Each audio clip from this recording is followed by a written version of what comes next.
Hello friends, welcome to my YouTube channel cooking journey with ફ્લેવરમાં હું મેઘા પંચાલ આપનું સ્વાગત કરું છું। તો આજે આપણે બનાવીશું સ્ટ્રોબેરી મિલ્કશેક। તો ચાલો બનાવવાની શરૂઆત કરીએ। મિલ્કશેક બનાવતા પહેલા આપણે સ્ટ્રોબેરીને ધોઈ લઈશું। એ માટે મેં એક બાઉલમાં પાણી લીધું છે અને ખાવાનો સોડો લીધો છે। હવે આપણે એની અંદર સ્ટ્રોબેરી એડ કરીશું। હવે આ રીતે આપણે એક એક સ્ટ્રોબેરીને ધોઈ લઈશું। આ રીતે આપણે કટ પણ કરી લઈશું।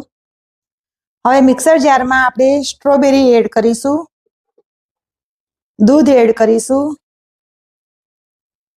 વેનીલા ફ્લેવરનો આઈસ્ક્રીમ લીધું છે એ એડ કરીશું।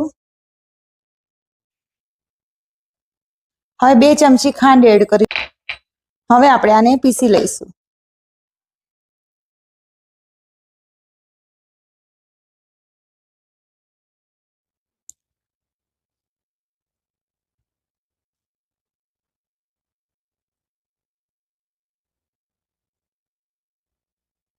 તો સ્ટ્રોબેરી મિલ્કશેક બનીને તૈયાર છે। તો ફરીથી મળીશું એક નવા જ વિડીયોમાં। Bye bye.